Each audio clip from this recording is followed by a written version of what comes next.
A few words about discovering himself may help the English reader to understand his work. Roster was the son of a doctor. His parents were very hard-working and displaying reasonable people, but so poor that they lived with their 5 children in only 2 rooms. The father and the mother spent their evenings in reading aloud to their children, generally from bookshops or serious literature. Tall, quite sickly, and delicate, those stories came out thus in the final examination of the Portal School in June. There he had already begun his first work, Poor Folk. This story was published by the Post Necroshow in his review and was received with acclamation. The shy, unknown young found himself instantly something of a celebrity. A brilliant and a successful career seemed to open before him, but those hopes were soon dashed.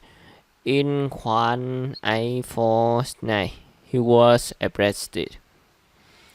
Though neither by temperament nor conviction a revolutionist, was one of a little group of young men who met together to read Fourier and Proudhon.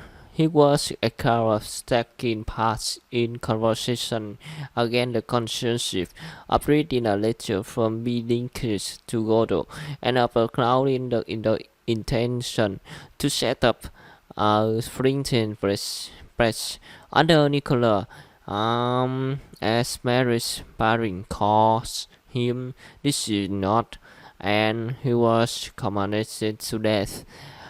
After 8 months imprisonment, he was with 21 others taken out to the Seminole Square to be shot. Writing to his brother Michael, this girl says they snapped words over our heads and they made up, but on the white shirts worn by Belgian commanded to the death. There we were spouting tree to stake, to suffer execution. Being the third in the row, I concluded I had on a few minutes of life before me. I thought of you and your dear ones, and I contrived to please kiss and thou, who was near to me, and to but dumb fire. Suddenly the drops beat a tattle. We were unpowed, brought back upon to scaffold, and informed that His Majesty had spared us our lease. The sentence was commuted to hard labor. One of the prisoners, when mad as soon as he was untied, and never regained his sanity. The intense suffering of this experience left a lasting stamp on Doc's mind. Taught his religion temper led him into then to accept every suffering with reaction to regard it as a blessing.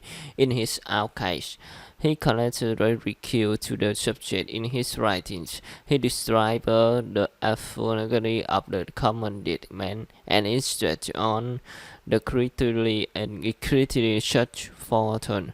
Then followed 4 years a panel servant staying in the community restaurant in the suburbs, where he began the death house, and some years served in the district butlery station. He has shown signs of some obscure nervosities before he addressed, and this now developed to develop a territory from him which he suffered for the rest of his life. The fits occurred 3